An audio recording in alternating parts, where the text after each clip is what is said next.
Today we're going to talk a little bit about changing speeds. Move on to a two-seam fastball. It's going to be a little bit slower.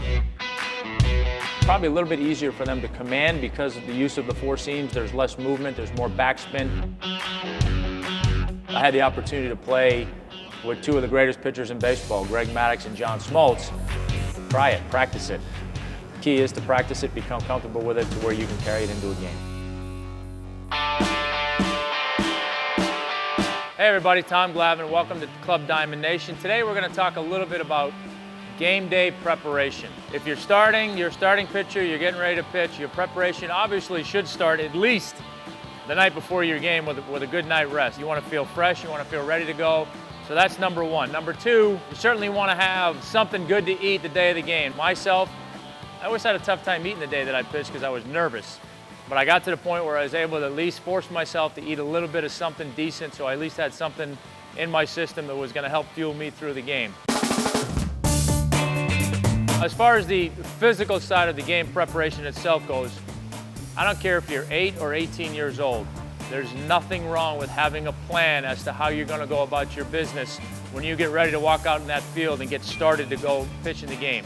The preparation for your game obviously starts mentally before you get to the ballpark, but the physical side of your preparation, once you get to that ballpark and you walk out on the field and you say, okay, here we go, I'm getting ready for the game. Nothing wrong with having a plan, nothing wrong with having a routine. Your routine before getting on the mound should include some kind of loosening up, whether it's running around, running some light jogs, some light sprints, doing some jumping jacks, something to get the blood going, something to get your heart rate going, kind of get you to the point where you feel like you're loose, you're ready to go. You can do some static stretching, whether it's your legs, your hamstrings, some trunk movements, maybe some arm movements and stretching. Those are all things that you, as an individual, can play around with. Pay attention to what you do that you like, what you don't like. Obviously, make the things that you like a part of your routine. Now, in terms of how you physically start throwing, I always used to like to start with a little bit of playing catch out on the outfield grass. Play catch at a nice, comfortable level, get loose, get to the point where maybe you stretch it out to 70, 80, 90 feet.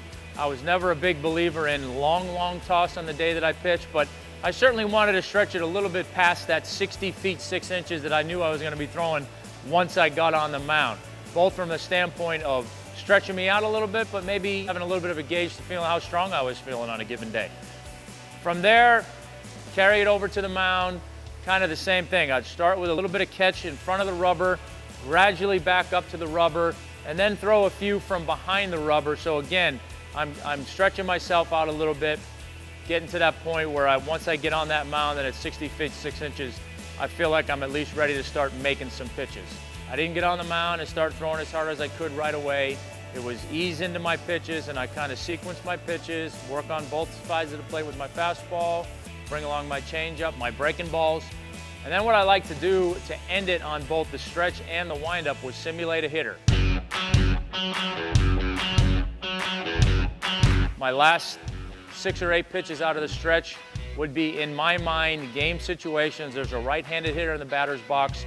I wanted to sequence some pitches as to the things that I was going to try and do in the game.